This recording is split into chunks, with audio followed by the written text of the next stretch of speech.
Hello everyone and welcome to another episode of Gautam's Cooking Adventures.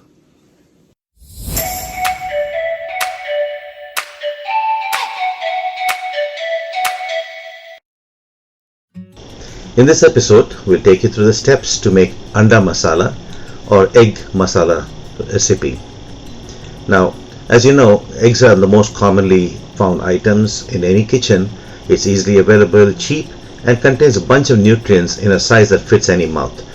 Anda Masala or Egg Masala is a popular dish found throughout the Indian subcontinent, and it's a dish that not only is easy to make, but it's a fulfilling side dish to eat with just about anything: rice, chapatis, rotis, and even used in making things like egg puffs and other snacks.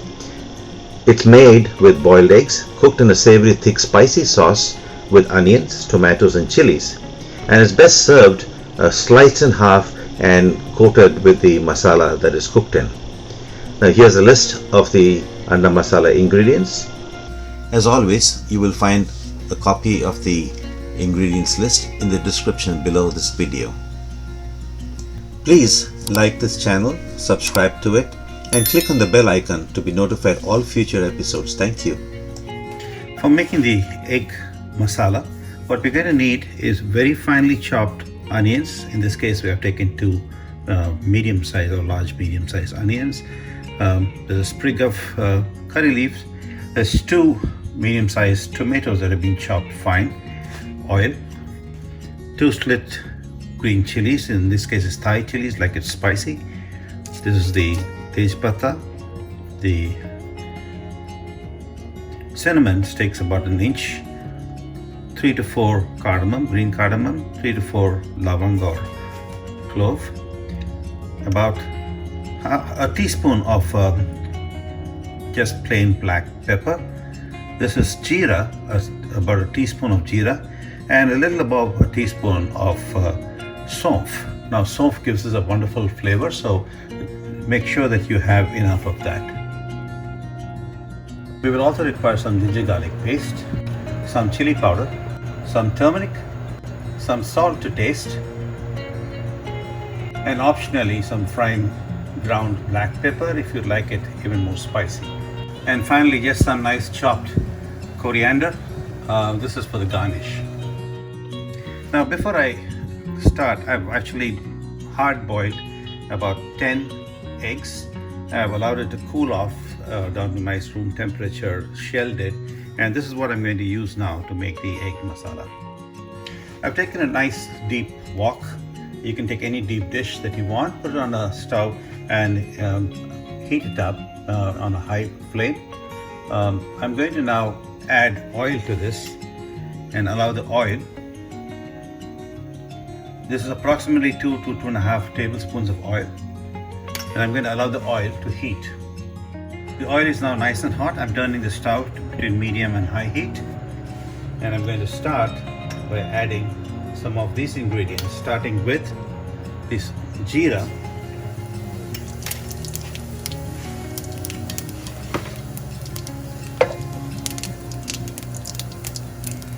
the saunf,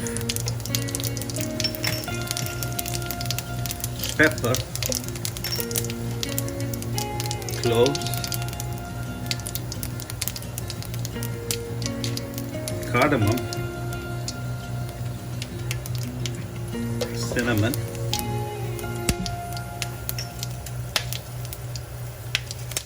the tejpata,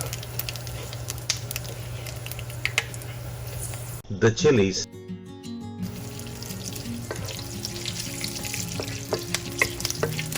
I'm just going to let this fry just for a few seconds till the aroma of all of these ingredients start to come out. Now at this point of time, I'm going to add in the onions. Remember, we cut the onions nice and fine. We're going to make this a masala. We want the masala to coat every egg that we add into this, and nicely, finely cut onion will make for a real nice masala background. We're going to cook this for 3 to 5 minutes till the onions get discolored and cook.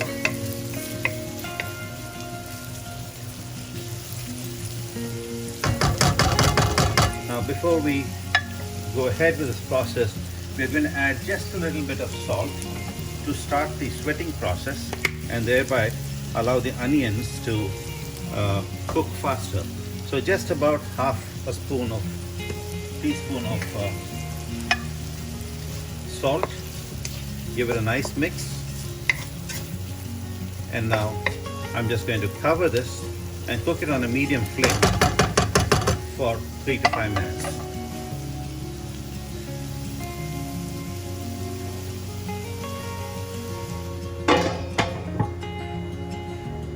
While I'm waiting for the onions to cook, here's what I'm going to do with the eggs that I boiled earlier. Just make these slight slits just till it reaches the yolk. 3 slits on the egg, equidistant. That's all you need to do with every one of these eggs. Just make sure that you don't cut too deep, just enough to puncture the outside into the yolk a little bit. There you go.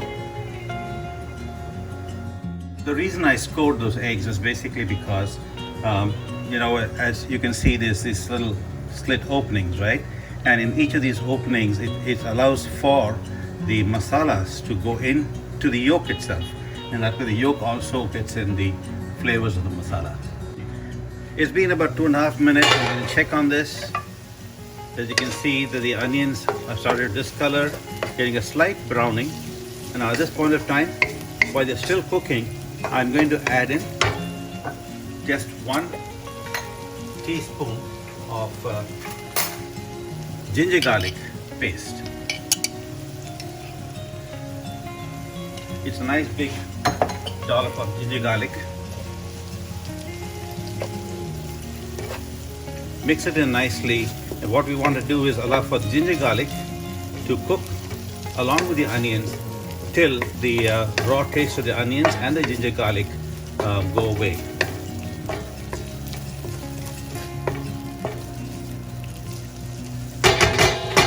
I'm going to go back and cover this and allow them to cook for another few minutes. It's been a couple of minutes. I'm going to check. The onions are cooked well, and also the ginger garlic taste, the raw smell of ginger garlic is gone. So which means the ginger garlic has nicely cooked as well. And this is when I'm going to add the finely chopped tomatoes. Now give this a nice mix. What I want to do is allow for the tomatoes to cook down till they nicely break down into a nice paste.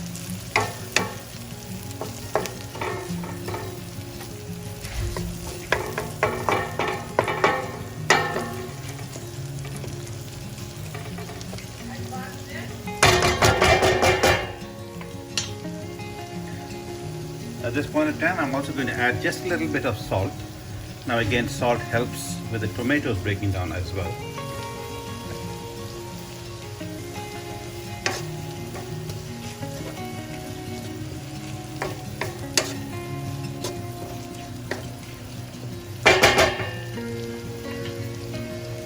To this, I'm adding just a little bit of approximately half a teaspoon of red chili powder.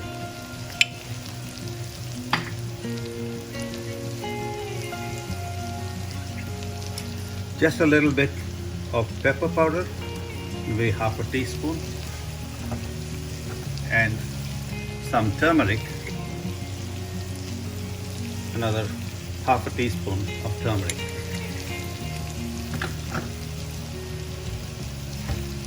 Allow this to be mixed nicely and let them all cook together.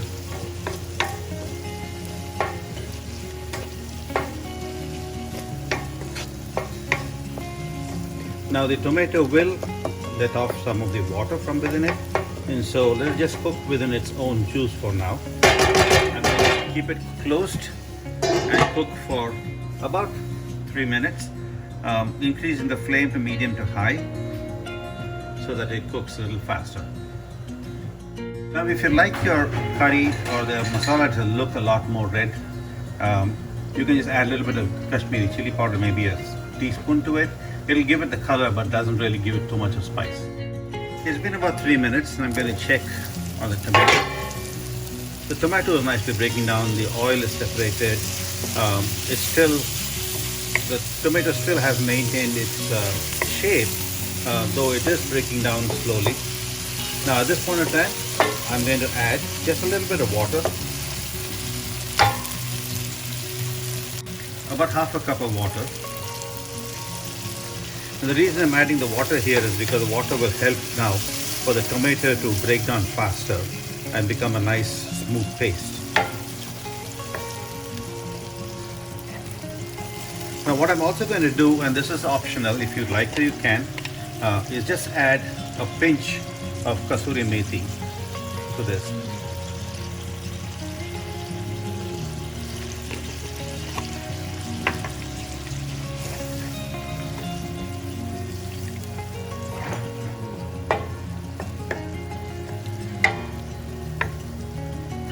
And now I'm going to cook with a closed lid for about 5 minutes.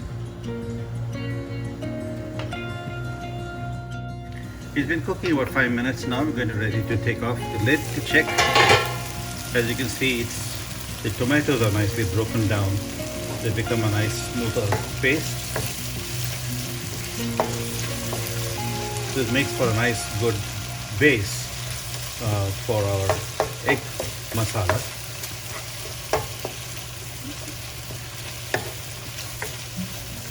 Now we do want just a little bit more of water because we want now to put the eggs in and cook it. So I'm going to add just a little bit of water now. I'm going to add about close to a cup of water and allow this to mix nicely. Now you might think at this point of time it's a little too watery to be an egg masala. It's true, but this is not our end state.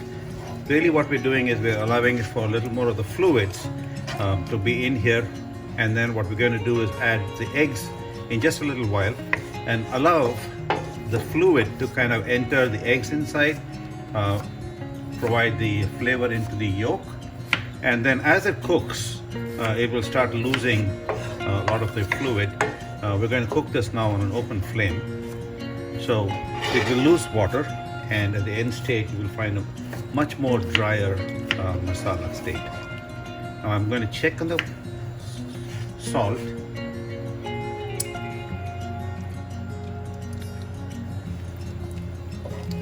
For now it seems to be okay. I'm now going to let this cook for just a little. Now one of the other things that you can do to thicken the masala is to add some coriander powder if you want. I haven't used coriander powder so far. It's not part of my recipe at this point in time, but should you want, you could add some coriander powder, and that will help to make it a little more thicker. Now I'm going to start adding the eggs in one by one. You'll notice that the eggs were slit, right? And then remember, it was slit all the way up to the yolk. So we're going to add this in now. Now as the egg cooks in this base, the slits will open a bit because the egg will expand, and through that process the flavors of the masalas will go in.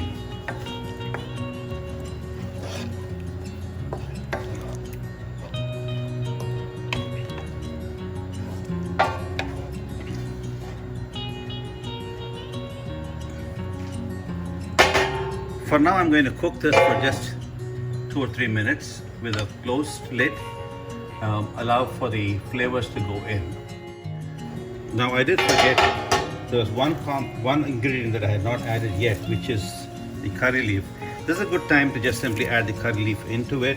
Before you do that, just give it a nice little twist, just to give it that option of being able to tear, so it allows its aromas to get into the mixture also. And And that's it. Now we just allow that to blend into the curry and let it cook.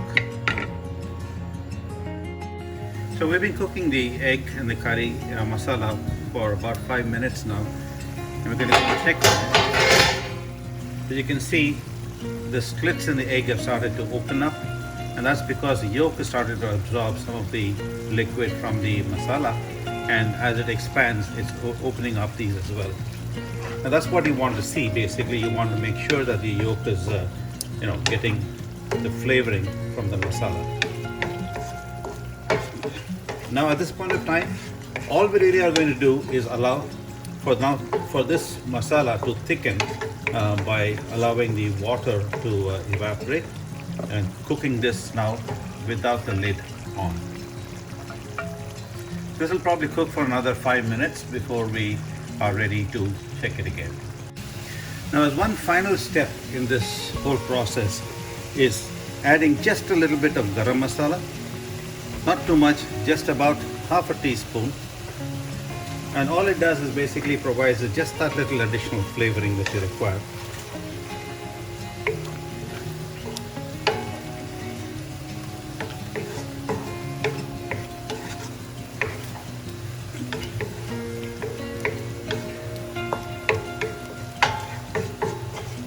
And just let it cook now. It's been about 6 minutes, and as you can see, a lot of the water has disappeared. It's started to become drier. The oil is starting to separate all along the edges, and you'll see that all of these have started to become much bigger gaps, which indicates that the flavoring has entered the yolk, and the yolk is nicely bulged. At this point of time, we've reached the level of consistency we want for the masala. Remember that when it is hot, it seems like it is more liquid, but when it cools off, this will become a much thicker liquid than it is. So we're ready for now. We're going to get this ready and then put it on a plate and then garnish it. There you have it, folks. It's been nicely dished. As you can see, the masala is nice and thick. It coats every one of the eggs, and it's perfect. It's been garnished with fresh coriander and is now ready to be eaten. I hope you enjoyed watching this. Happy cooking. We hope you enjoyed watching this video. Look forward to any suggestions or comments from you, and please do keep supporting us. Thank you for watching. Please don't forget to subscribe to our channel, click the like button, and do press the bell icon so that you can be notified of all our future episodes. Thank you so much for watching. Goodbye.